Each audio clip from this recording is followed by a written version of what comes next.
स्त्रियों के यही काम होते हैं क्या? अर्धरात्रि के समय पर पुरुष से मिलने के लिए आप आई हैं, क्या यही पतिव्रता स्त्री के धर्म है? नीचे को सर करके सारी गोपियां खड़ी हो गई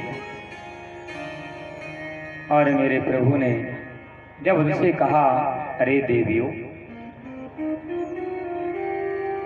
पतिव्रता स्त्री का धर्म क्या होता है मैं तुम्हें बताता हूं। भगवान कहते हैं कि पतिव्रता स्त्री वो होती है कि पति बाहर से हरा थका जब घर आता है तो उस पति की सेवा के लिए तत्पर खड़ी रहना चाहिए। एक स्त्री थी जिसने उसका पति बाहर से हरा थका जब घर आया तो वह उस पत्नी के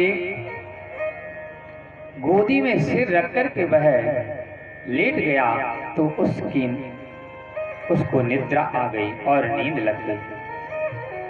उस स्त्री का जो बालक था वह वहां से खेलते खेलते अग्नि कुंड के पास पहुंच गया और वह देखते ही देखते वह बालक उस अग्नि में गिर गया। उस स्त्री ने अपने नेत्रों को बंद कर लिया, नेत्रों को बंद कर लिया। क्यों? क्योंकि अभी मैं यदि उठती हूं तो मेरे पतिव्रत धर्म भंग होता है, इसलिए वह उठी नहीं। और जब वह उसके पति की निद्रा जब खुली तो वह उठकर के तत्काल उस अग्नि कुंड के पास में पहुंची और वहां जाकर के उस अग्नि कुंड में देखा तो वह बालक उसी में किलोल कर रहा है, खेल रहा है। ऐसा प्रभाव होता है, पतिव्रता स्त्री का अग्नि को भी शीतल बना देती है। पर आप लोग अपने अपने पतियों को छोड़कर जंगल में चली आई, क्या यही पतिव्रत धर्म है? गोपियां कहते हैं, कन्हैया ऐसी बातें, ऐसे एक दो चुटकुला हमें भी आते हैं। हम कहते हैं कि जब पतिव्रता स्त्री का यदि पति सेवा में तत्पर रहती है लेकिन वह पति कभी बाहर चला जाए तो फिर वह किस प्रकार से रहे? तो उसने एक पति से कहा, उसकी पत्नी ने कि स्वामी मुझे एक माटी का पुतला बनाकर दे जाओ आपका, मैं उसी की सेवा करती रहूंगी तो मेरा पतिव्रत धर्म भी बना रहेगा। और वह लिया। वह पति परदेश चला गया धन कमाने के लिए। तो वह पत्नी जो है अपने घर में रहकर के उस मिट्टी के पुतले की पूजा सेवा करती। रोज का नियम बन गया। अब वह पति बाहर से धन कमा करके आया, बाहर का गेट बंद है, सांकर बजा रहा है और इधर जो अपने पति सेवा में वह लगी हुई है। यदि इसको छोड़कर जाती है तो वह पतिव्रत धर्म नष्ट होता है। अब कन्हैया हमें ये बताइए कि अब उस स्त्री के लिए क्या गेट खोलने जाना चाहिए या नहीं जाना चाहिए? भगवान कहते हैं जब ओरिजिनल पति आ गया है तो नकली पति की पूजा करने से क्या फायदा, उसको गेट खोलने जाना चाहिए। तो उन गोपियां कहती हैं कन्हैया यही तो हम आपसे कहना चाहते हैं कि इस संसार के जो मिट्टी के पुतले हैं ये तो संसार में एक दिन इनको सबको नष्ट होना है। ओरिजिनल पति तो साक्षात आप हैं सभी के। इसलिए हम सभी घरबार द्वारों को छोड़कर हम आपके पास आए हैं।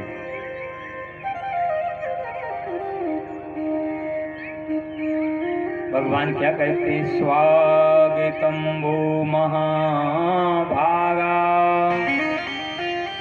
प्रियम किम करवाणि वा ब्रजस्यानामयं कश्चित्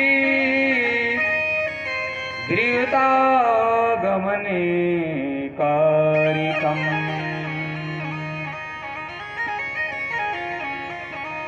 भगवान कहते हैं आओ गोपियों, मैं तुम्हारा स्वागत करता हूँ।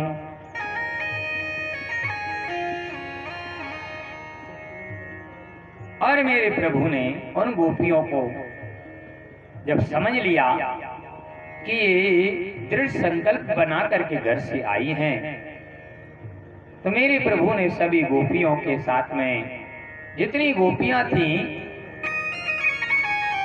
उतने ही रूप बना लिए।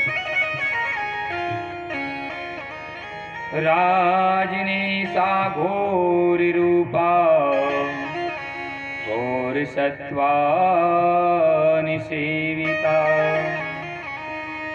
प्रियात् ब्रजं नेहा स्त्रियं स्त्रियं स्त्रीभिः सुमध्यमा। सारी गोपियां उस जगह घेरा बनाकर मेरे प्रभु के गनमन खड़ी हो जाती हैं। सभी गोपियों के साथ में मेरे प्रभु एक एक गोपी के साथ में हो गए। भागवत में आया है कि राधा का नाम नहीं आया है, उनको राधा को गोपी के नाम से पुकारा गया है। क्यों? सुखदेव स्वामी ने राधा का नाम इसलिए नहीं लिया, यदि वो राधा का नाम ले देते तो उनका ध्यान लग जाता वहीं पर और वह कथा पूरी नहीं होती। इसलिए सुखदेव स्वामी ने राधा का नाम, क्योंकि इष्ट राधा थी सुखदेव स्वामी की, तो वह कथा वहीं पर अधूरी रह जाती। इसलिए राधा का नाम भागवत में वर्णन नहीं आया है, गोपी के नाम से आया है। तो मेरे कन्हैया ने उस सब गोपियों के बीच राधा रानी के साथ नृत्य किया और जब नृत्य करने के लिए तैयार हुए तो अभिमान हो गया। किसको?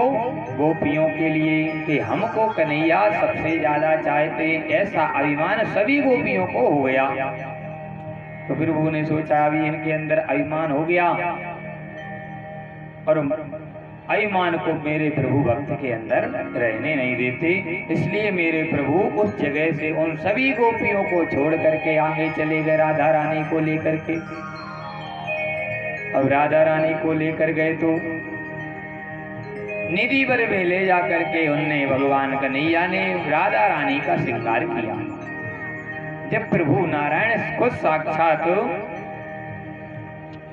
जिसका श्रृंगार करेंगे तो वह कैसा लगेगा। आज भगवान ने जब राधा रानी का श्रृंगार किया बहुत सुंदर, और कहा भगवान कन्हैया राधा रानी से पूछते हैं, अरे राधे जू,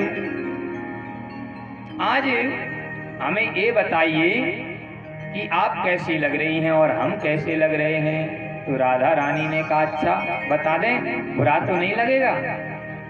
राधा रानी कहते हैं कि जैसे काली रात की अमावस्या की रात होती है ना, ऐसे तो आप लग रहे हैं, और जैसे चंद्रमा की पूर्णिमा की रात्रि होती है ऐसे हम लग रही हैं। जैसे ही कहा तो भगवान समझ गए इनको मान हो गया। अभिमान अलग होता है और मान अलग होता है। तो भगवान समझ गए कि इनको मान हो गया, इसको भी दूर करना पड़ेगा। चलो ठीक है, कोई बात नहीं, अच्छी बात है। वहां से लेकर के मेरे प्रभु आगे बढ़े तो राधा रानी कहती कन्हैया मेरे पैर दुखने लगे हैं। तो भगवान कन्हैया ने मजाक में कह दिया कि एक काम करो, हमारे सिर पर बैठ जाओ, कंधों पर। तो राधा रानी बैठने के लिए तैयार हो गई और उसी बीच जैसे नीचे कन्हैया नवे और राधा रानी बैठने को तैयार हुई तो वहीं से मेरे कन्हैया अदृश्य हो गए। बोली बाल कृष्ण भगवान की। और अब तो राधा रानी भी अकेली हो गई और उधर जितनी भी गोपियां जो हैं विरह में मूर्छित अवस्था में पड़ी हुई हैं जमुना जी के किनारे पर। राधा रानी खोजते खोजते उन गोपियों के पास ही पहुंच गई और वहां जाकर गोपियों से कहा, अरे कन्हैया को देखा है क्या? गोपियां कहती तुम ही तो लेके गई थी कन्हैया को, कहां पर चले गए हमको क्या पता। और बड़ी बेसुध अवस्था में सारी गोपियां उस जगह पड़ी हुई हैं। राधा रानी पहुंची तो सभी गोपियों ने भगवान की लीलाओं को करना प्रारंभ कर दिया। होश तो है नहीं, बेसुध सी हो गई।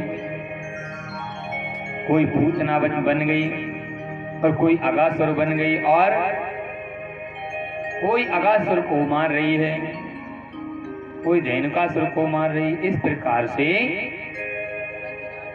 वह गोपियां लीला कर रही हैं और कन्हैया को याद करें, कन्हैया हमसे जो गलती हो गई उनको क्षमा कर दें। जब उनकी बेसुध हो गई और उनके शरीर में से ऐसा लगने लगा जैसे कि देह में से प्राण निकल रहे हों, उसी बीच में ऐसी हालात हुई तो मेरे गोपियों ने गीत गाया है भागवत में कि जयति तेदिकं जनना प्रजा, जयति तेदिकं जनना प्रजा, श्रियत इंदिरा शाश्वतत्रयी,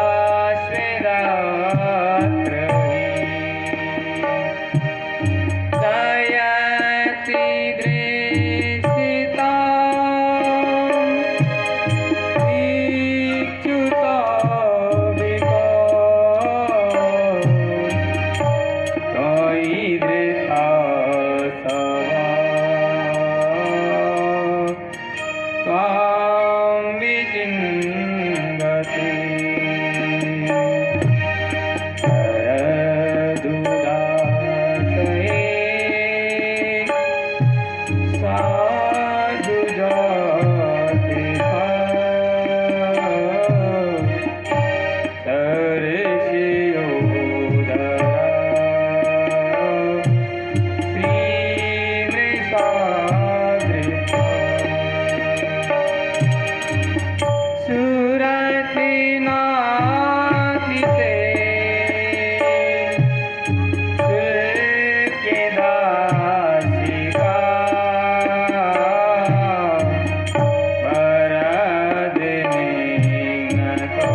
बिहारी लाल की।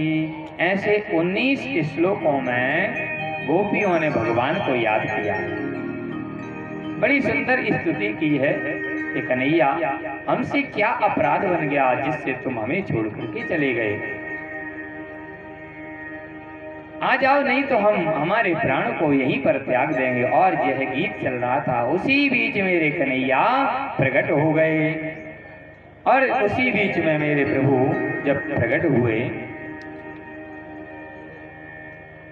तो जब रास हुआ, नृत्य हुआ, सारी गोपियों के साथ जैसे मेरे प्रभु प्रकट हुए तो सारी जो सखियां गोपियां मूर्छित अवस्था में पड़ी थी, ऐसा लग हो गया जैसे कि देह में प्राण आ गए हो।